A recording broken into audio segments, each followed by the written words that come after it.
여러분들의 부대에도 모두가 피하는 사람이 있었나요? 욕하고 때리고 사람을 부수는데 익숙한 인간, 그리고 그 부대에 정성으로 음식을 만드는 할머니가 있었습니다. 병사 이름을 불러주고 밥을 조금 더 퍼줬을 뿐인데 그게 문제였습니다. 그날 소령이 식판을 던졌고 뜨거운 국이 할머니 머리 위로 쏟아졌습니다. 아무도 말 못하던 그 순간 한 병사가 일어섰습니다. 그리고 또 한 명, 또 한 명. 이야기는 그렇게 시작됩니다. 조리원 할머니가 부대 전체를 바꿔버린 이야기. 카페인 사연 지금 시작합니다. 그 전에 1초면 누를 수 있는 구독과 좋아요는 저에게 큰 힘이 됩니다. 새벽 5시 부대 구내식당에는 벌써 불이 켜져 있었습니다. 오늘부터 새로 일하게 된 차영이 할머니가 앞치마를 두르며 주방을 둘러보고 있었어요. 73세 나이에도 허리가 꼿꼿하고 손놀림이 빨랐죠. 기존 조리원들이 하나둘 출근하면서 할머니에게 간단히 인사를 건넸습니다. 할머니는 조용히 고개를 숙이며 답례했어요. 말수가 적은 편이지만 눈빛만큼은 따뜻했죠. 아침 식사 준비가 한창일 때 첫 번째 배식 시간이 되었어요. 병사들이 줄을 서서 들어오기 시작했습니다. 할머니는 국자를 들고 배식대 앞에 섰죠. 첫 번째로 온 병사는 한도윤 일병이었어요. 20살 남짓한 얼굴에 아직 어린기가 남아있었습니다. 도윤이 식판을 내밀자 할머니는 국을 떠주면서 작은 목소리로 물었어요. 이름이 뭐니? 한도윤입니다. 아, 도윤이구나. 밥 많이 먹어야 해. 할머니가 평소보다 국그릇에 건더기를 더 많이 담아주자 도윤이는 깜짝 놀랐습니다. 다른 조리원분들은 항상 정량만 주었거든요. 고맙습니다. 그런 소리 하지 마라. 내 아들 같아서 밥이라도 잘 먹였으면 좋겠네. 도윤이는 괜히 코끝이 찡해졌어요. 집에서도 할머니가 이런 식으로 밥을 챙겨주셨던 기억이 났거든요. 그 뒤로 이어지는 병사들에게도 할머니는 마찬가지였습니다. 하나하나 이름을 물어보고 외우려고 노력했죠. 반찬도 평소보다 조금씩 더 주었어요. 병사들은 처음엔 어리둥절했지만 점차 할머니의 따뜻함을 느끼기 시작했습니다. 점심시간이 되었을 때 할머니는 벌써 10명이 넘는 병사들의 이름을 외우고 있었어요. 각자의 얼굴과 특징까지 기억하려고 했었습니다.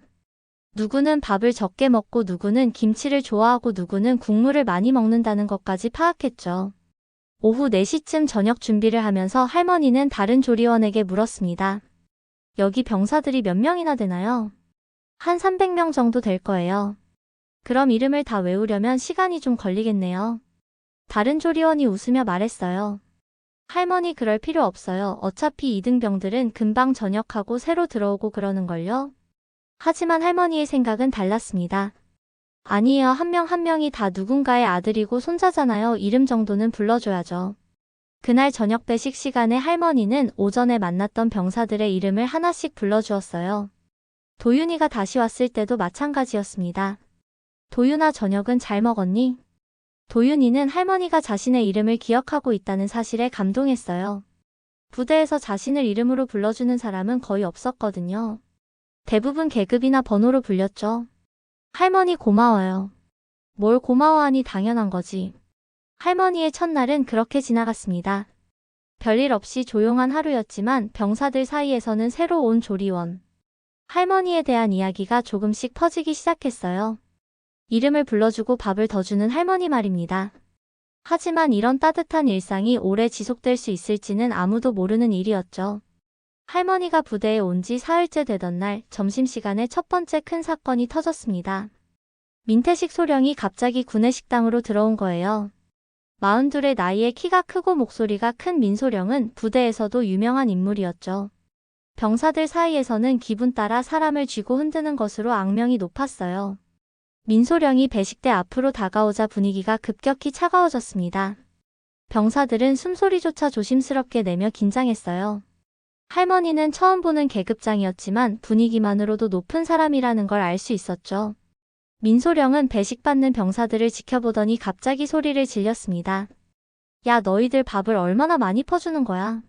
할머니가 도윤이에게 평소보다 많은 반찬을 주는 모습을 본 것이었어요. 도윤이는 얼굴이 새하얗게 질려서 대답도 못했습니다. 밥을 많이 주면 훈련 집중 못한다. 배가 부르면 나태해져.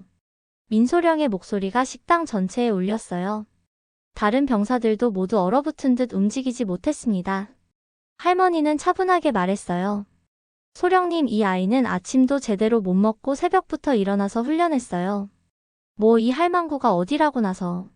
민소령의 얼굴이 붉어지면서 화가 치밀어 올랐습니다. 할머니가 자신에게 대답한다는 게 믿어지지 않았던 거죠. 부대에서 그 누구도 자신에게 이런 식으로 말한 적이 없었거든요. 민소령은 갑자기 도윤이의 식판을 낚아채더니 바닥에 내동댕이 쳤어요. 국그릇이 깨지면서 뜨거운 국물이 사방으로 튀었습니다. 도윤이의 군복에도 국물이 튀었지만 꼼짝도 할 수 없었어요. 다시는 이런 식으로 밥 주지 마. 민소령이 할머니를 향해 으름장을 놓으며 손가락을 들이밀었습니다. 하지만 할머니는 물러서지 않았어요. 이 아이는 저녁도 못 먹고 새벽에 일어났어요. 그 순간 민소령은 완전히 이성을 잃었습니다. 옆에 있던 국그릇을 들어서 할머니 머리 위로 그대로 부어버린 거예요. 뜨거운 국물이 할머니의 머리와 어깨로 흘러내렸습니다. 식당 안이 완전히 조용해졌어요. 병사들은 숨도 제대로 쉬지 못하며 이 상황을 지켜보고 있었습니다. 할머니는 국물에 젖은 채로 서 있었지만 표정은 변하지 않았어요. 다신 까불지 마. 민소령은 이 말을 던지고 성큼성큼 식당을 나가버렸습니다. 그제야 병사들이 조심스럽게 할머니에게 다가왔어요. 도윤이가 가장 먼저 달려와서 할머니의 젖은 앞치마를 닦아드리려 했죠. 할머니 괜찮으세요? 할머니는 도윤이의 손을 잡으며 미소를 지었어요. 괜찮다 도윤아, 너는 밥 먹었니? 도윤이는 할머니가 이런 상황에서도 자신을 걱정하는 모습에 눈물이 났습니다. 다른 병사들도 마찬가지였어요. 조리원 아주머니들이 와서 할머니를 부축해서 화장실로 데리고 갔죠. 그날 오후 할머니는 평소와 다름없이 저녁 준비를 했습니다. 젖은 옷을 갈아입고 머리도 다시 묶었지만 어깨 부분이 살짝 빨갛게 데인 자국이 남아 있었어요. 다른 조리원들이 집에 가서 쉬라고 했지만 할머니는 고개를 저었습니다. 아이들 저녁은 누가 차려줘? 저녁 배식 시간이 되자 병사들이 조심스럽게 들어왔어요. 모두들 오늘 일로 마음이 무거웠습니다. 할머니를 보면서도 뭐라고 말해야 할지 몰랐죠.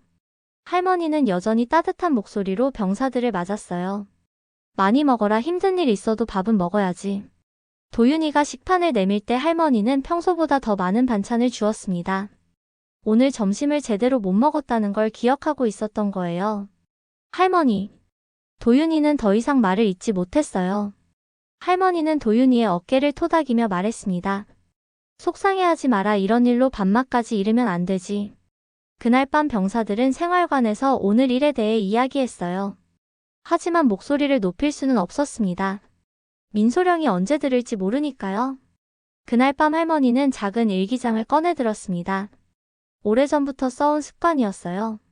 펜을 들고 한참을 생각하더니 한 줄을 적었죠. 오늘 밥보다 사람이 식었다. 할머니는 일기장을 덮고 깊은 한숨을 쉬었어요. 오늘 민소령의 행동이 계속 머릿속에 맴돌았습니다. 저 어린 병사들이 매일 이런 일을 겪으며 지내고 있다는 생각에 마음이 아팠어요. 다음날 아침 할머니가 평소보다 일찍 나와서 준비를 하고 있는데 누군가 조심스럽게 주방 문을 열었습니다. 도윤이었어요. 아직 식사 시간이 아닌데도 불구하고 말이죠. 할머니 안 주무세요? 응, 도윤아, 너는 왜 이렇게 일찍 나왔니? 도윤이는 한참 동안 말을 못하고 서 있다가 작은 목소리로 말했어요. 할머니, 저 말 걸어도 돼요? 물론이지, 뭔데? 도윤이는 주변을 둘러보더니 할머니 가까이로 다가왔습니다. 다른 사람이 들을까봐 걱정되는 듯 했어요. 어제 소령님이 할머니한테 그런 짓 한 거 정말 잘못된 거예요. 할머니는 도윤이의 얼굴을 바라보며 말했어요. 괜찮다 도윤아, 그런 일로 속상해하지 마라. 아니에요, 할머니는 모르실 거예요. 여기서 그런 일이 한두 번이 아니에요. 도윤이의 목소리가 떨리기 시작했습니다. 할머니는 도윤이를 의자에 앉히고 차를 한 잔 끓여서 건넸어요. 천천히 말해봐라. 도윤이는 차를 받아들고 한참을 망설이다가 입을 열었습니다. 작년에 여기서 자살한 선임이 있었어요. 할머니의 표정이 굳어졌어요. 박상호 병장님이었는데 정말 착한 분이었거든요. 후임들 챙겨주고 항상 웃고 다녔는데. 도윤이는 말을 이어가면서 점점 목소리가 작아졌어요. 그런데 소령님이 계속 괴롭혔어요. 훈련 때마다 따로 불러서 욕하고 때리고 그랬어요. 박 병장님이 뭘 잘못했는지도 모르겠어요. 할머니는 조용히 도윤이의 이야기를 들어주었습니다. 죽기 전날에도 소령님한테 불려가서 1시간 넘게 욕을 먹었어요. 그날 밤에 박 병장님이 화장실에서 울고 있는 걸 봤거든요. 도윤이의 눈에 눈물이 맺히기 시작했어요. 다음날 아침에 목을 매달고 있는 걸 제가 발견했어요. 할머니는 도윤이의 손을 잡아주었습니다. 도윤이의 손이 차갑게 식어 있었어요. 그 뒤로도 똑같아요. 소령님은 아무 일 없었다는 듯이 다른 병사들 괴롭히고 있어요. 할머니는 한참 동안 말이 없었습니다. 그러다가 도윤이에게 물었어요. 다른 사람들한테는 이 이야기를 해봤니? 아니요, 무서워서 못해요. 말했다가 더 큰일 날까봐요. 할머니는 도윤이의 어깨를 토닥이며 말했어요. 도윤아, 너 혼자 이런 걸 다 짊어지고 있었구나. 이제 다른 병사들도 출근 준비를 하는 시간이 되었어요. 도윤이는 얼른 자리에서 일어나며 말했습니다. 할머니, 아무한테도 말하지 마세요. 제발요. 응, 걱정하지 마라. 도윤이가 나간 후 할머니는 한참 동안 그 자리에 서 있었어요. 가슴 한편이 무거워졌습니다. 저 어린아이들이 이런 무서운 일들을 겪으면서도 누구한테 말도 못하고 있다는 생각에 마음이 아팠어요. 그날 밤 할머니는 다시 일기장을 펼쳤습니다. 아이들의 마음에 겨울이 와 있었다. 따뜻한 밥 한 그릇으로 녹일 수 있을까? 할머니는 펜을 놓고 창밖을 바라봤어요. 내일부터는 조금 더 용기를 내야겠다고 생각했습니다. 이 아이들을 위해서라도 말이에요. 도윤이와의 대화 이후 할머니는 병사들을 더 자세히 관찰하기 시작했습니다. 배식을 해주면서 하나하나 얼굴을 살펴보니 눈가에 그늘이 진 아이들이 한둘이 아니었어요. 말수가 적고 항상 고개를 숙이고 다니는 병사들도 많았죠. 어느 날 저녁 배식이 끝나고 정리를 하는데 김준석 일병이 혼자 남아 있었어요. 다른 병사들은 모두 나갔는데 혼자서 식탁을 닦고 있었습니다. 할머니가 다가가서 물었어요. 준석아, 뭘 그렇게 열심히 닦고 있니? 김준석은 깜짝 놀라며 고개를 들었습니다. 아, 할머니, 그냥 깨끗하게 하려고요. 할머니는 준석이의 얼굴을 보니 뭔가 다른 병사들과 달랐어요. 눈빛에 불안함이 가득했죠. 너 혹시 뭔가 걱정되는 일이 있니? 준석이는 주변을 두리번거리더니 작은 목소리로 말했어요. 할머니, 저 말해도 될까요? 그럼 천천히 말해봐라. 준석이는 한참을 망설이다가 주머니에서 작은 종이 조각을 꺼냈습니다. 이거 썼다가 걸리면 죽어요. 하지만 할머니라면. 종이에는 작은 글씨로 빼곡히 무언가가 적혀 있었어요. 할머니가 읽어보니 민소령의 행동들을 기록한 내용이었습니다. 언제 어떤 병사를 때렸는지 어떤 욕을 했는지 자세하게 적혀 있었어요. 준석아, 이걸 왜 적었니? 다른 사람들은 모를 거예요. 하지만 우리는 매일 당하고 있어요. 언젠가는 누군가 이걸 알아야 한다고 생각했어요. 할머니는 종이를 다시 준석이에게 건네주려 했지만 준석이는 고개를 저었어요. 할머니가 가지고 계세요. 저보다는 할머니가 안전할 거예요. 그 뒤로 며칠 동안 비슷한 일이 계속 일어났습니다. 병사들이 하나둘씩 할머니에게 다가와서 자신들의 이야기를 털어놓기 시작한 거예요. 어떤 아이는 민소령이 자신을 창고에 가둬놓고 몇 시간 동안 욕을 한 이야기를 했고, 어떤 아이는 훈련 중에 이유 없이 폭행을 당한 이야기를 했어요. 할머니는 그 모든 이야기를 조용히 들어주었습니다. 그리고 집에 가서 하나하나 일기장에 적어두었어요. 처음에는 단순히 들어주는 것만으로도 충분하다고 생각했는데 점점 이야기가 심각해지고 있었거든요. 일주일 후 도윤이가 다시 할머니를 찾아왔어요. 이번에는 다른 병사 2명과 함께였습니다. 할머니, 저희가 드릴 말씀이 있어요.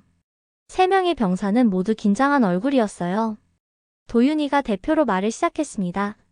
박상호 병장님 말씀드렸잖아요. 그분이 죽기 전에 쓴 편지가 있어요. 할머니의 표정이 심각해졌어요. 이강민 일병이 우연히 박 병장님 사물함에서 찾았는데요. 이강민이라는 병사가 떨리는 손으로 편지 한 장을 꺼냈습니다. 이거 가족들한테 전해드려야 하는데 방법을 모르겠어요. 할머니가 편지를 받아들고 읽어보니 가슴이 먹먹해졌어요. 박상호 병장이 가족들에게 미안하다고 쓴 마지막 편지였습니다.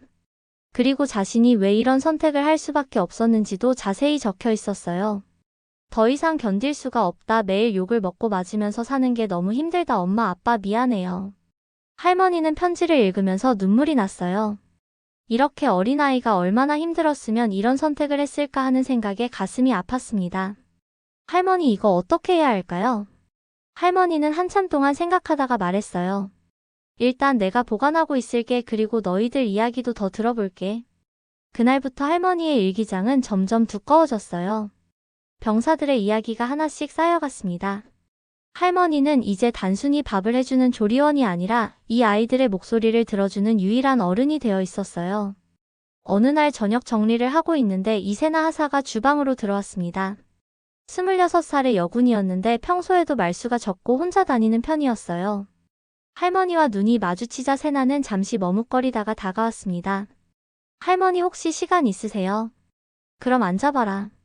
세나는 의자에 앉더니 한참 동안 말을 못했어요. 손으로 컵을 만지작거리면서 무슨 말을 할지 고민하는 것 같았습니다. 할머니 저도 그 병사들처럼 할 이야기가 있어요. 응 천천히 해봐라. 세나의 목소리가 떨리기 시작했어요. 민소령이 저한테도 그런 짓을 해요 하지만 병사들과는 좀 다른 방식으로요. 할머니는 세나의 표정을 보고 대충 어떤 이야기인지 짐작할 수 있었어요. 진급시켜주겠다며 밤에 술자리를 따로 불러요. 그리고 거기서 세나는 더 이상 말을 이어가지 못했습니다. 눈물이 흘러내리기 시작했어요. 처음에는 정말 진급 이야기인 줄 알았어요. 하지만 술을 마시라고 하더니 갑자기 제 손을 만지기 시작했어요.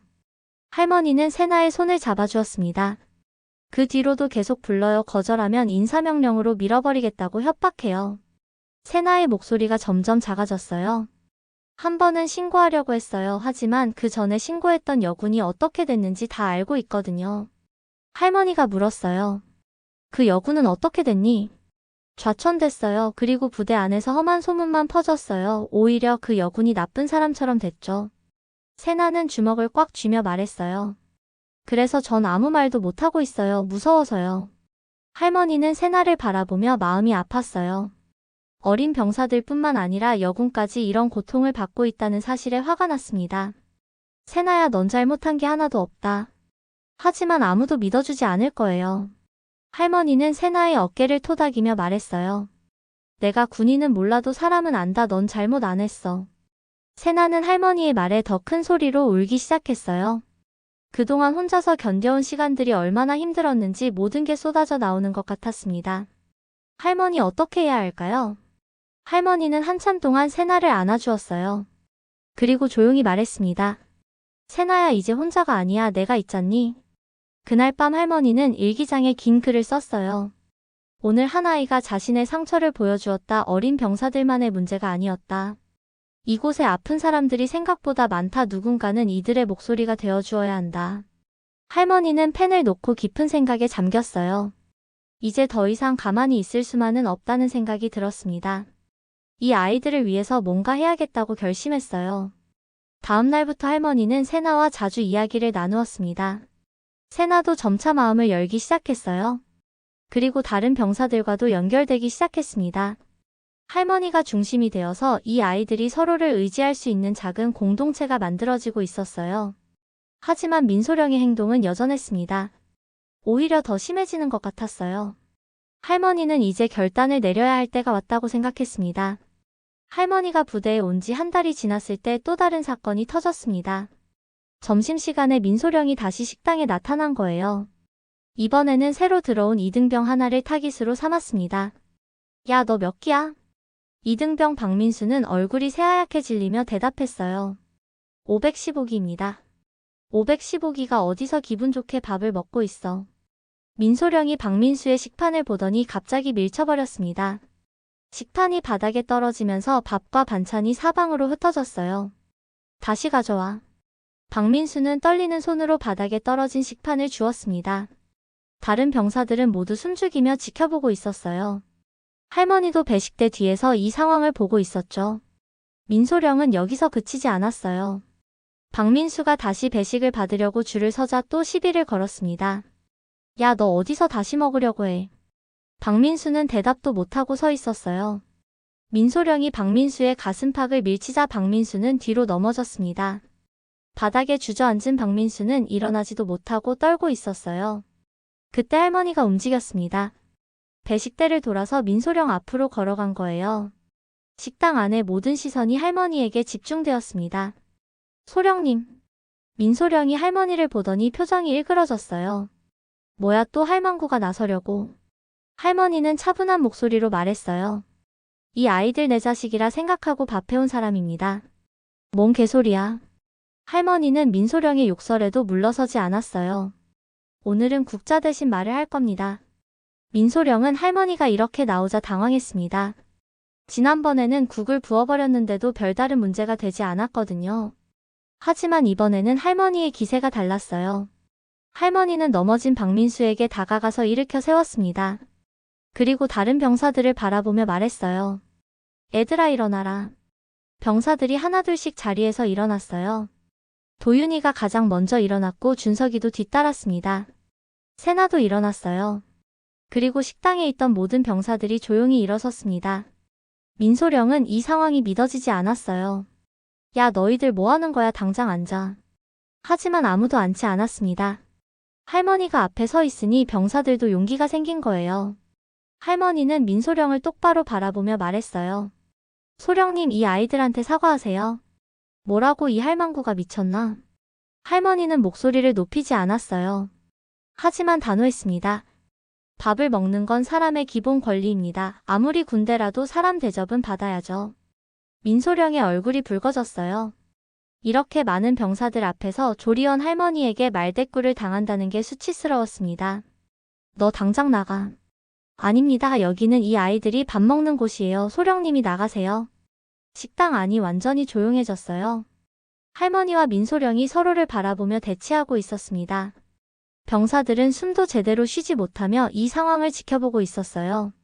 민소령은 결국 할 말을 찾지 못하고 식당을 나가버렸습니다.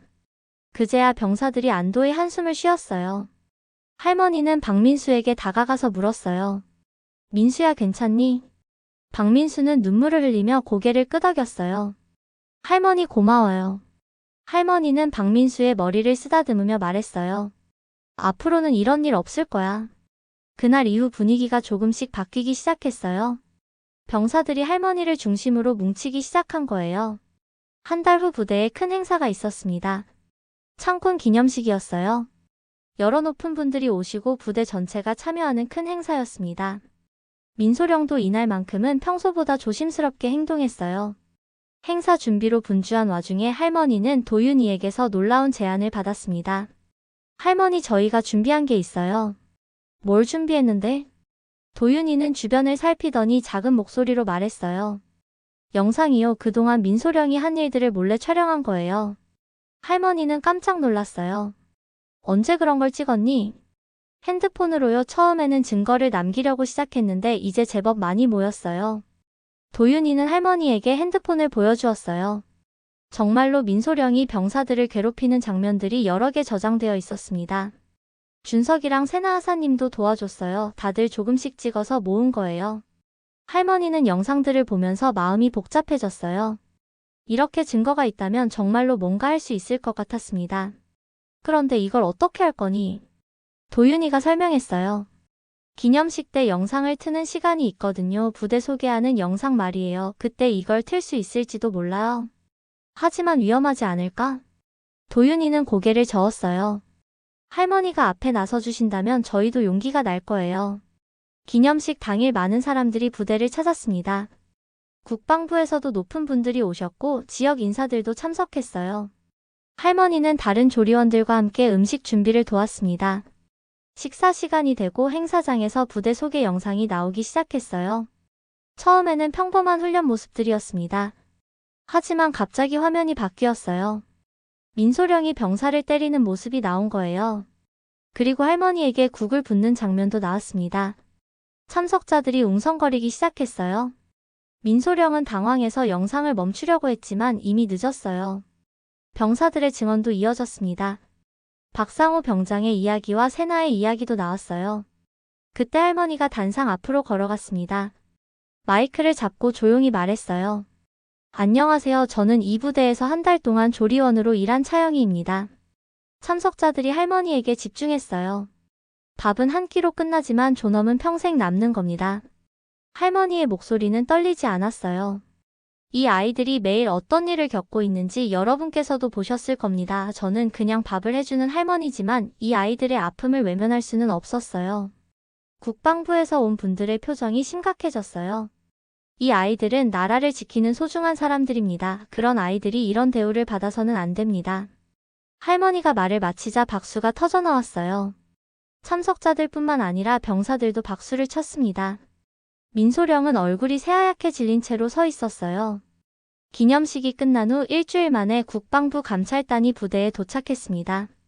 할머니가 준비한 일기장과 병사들이 모은 증거들 그리고 영상 자료들이 모두 감찰단에 전달되었어요.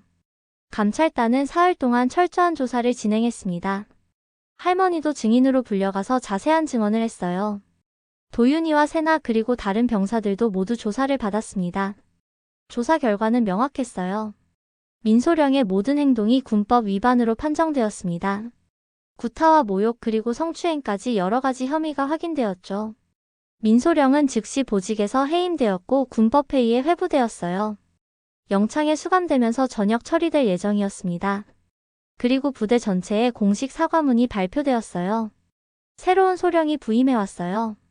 전혀 다른 스타일의 지휘관이었습니다. 첫 만남에서부터 병사들에게 정중하게 인사했고 할머니에게도 고개를 숙여 인사했어요. 할머니 덕분에 이 부대가 제대로 된 곳이 될 수 있었습니다. 고맙습니다. 할머니는 겸손하게 답했어요. 아닙니다. 이 아이들이 용기를 낸 거예요. 며칠 후 도윤이가 할머니를 찾아왔어요. 얼굴이 한결 밝아진 모습이었습니다. 할머니 저 저녁 후에 뭘 할지 정했어요. 뭘 할 거야? 조리사가 되려고요. 할머니처럼 누군가를 지켜주는 사람이 되고 싶어요. 할머니는 도윤이의 머리를 쓰다듬으며 웃었어요. 좋은 생각이다 도윤아. 세나도 할머니에게 인사를 하러 왔어요. 할머니 덕분에 제가 다시 꿈을 가질 수 있게 됐어요. 무슨 꿈이야? 군대를 제대로 바꾸는 일을 하고 싶어요. 이런 일이 다시는 일어나지 않도록요. 할머니는 세나의 손을 잡으며 말했어요. 세나야, 넌 충분히 할 수 있어. 박민수를 비롯한 다른 병사들도 하나둘씩 할머니에게 고마움을 표했어요. 이제 식당 분위기는 완전히 달라졌습니다. 병사들이 편안하게 밥을 먹고 웃으며 이야기를 나누었어요. 할머니의 마지막 근무일이 되었어요. 원래 계약 기간이 끝나서 집으로 돌아가야 했습니다. 병사들이 모두 모여서 작별 인사를 했어요. 할머니 정말 고마웠어요. 도윤이가 대표로 인사말을 했어요. 할머니가 아니었다면 저희는 계속 참고만 살았을 거예요. 할머니는 눈물을 참으며 말했어요. 얘들아, 이제 혼자서도 잘할 수 있을 거야. 서로 도우면서 지내라. 그날 밤 할머니는 마지막 일기를 썼어요. 사람을 퍼주는 밥상, 오늘 그 한 끼로 세상이 조금 바뀌었다. 할머니가 부대를 떠난 후에도 그곳에서는 변화가 계속되었어요. 새로운 조리원이 와서도 할머니의 방식을 이어받았습니다. 병사들의 이름을 불러주고 따뜻하게 대해주었어요. 도윤이는 전역 후 정말로 조리사가 되었습니다. 그리고 언젠가 자신도 할머니처럼 누군가를 지켜주는 사람이 되겠다고 다짐했어요. 세나도 전역 후 군 관련 인권단체에서 일하기 시작했습니다. 할머니의 이야기는 다른 부대에도 알려졌어요. 작은 용기가 큰 변화를 만들어낸 이야기로 말이에요. 그리고 지금도 어딘가에서 할머니처럼 누군가를 지켜주는 사람들이 있을 거라고 믿습니다.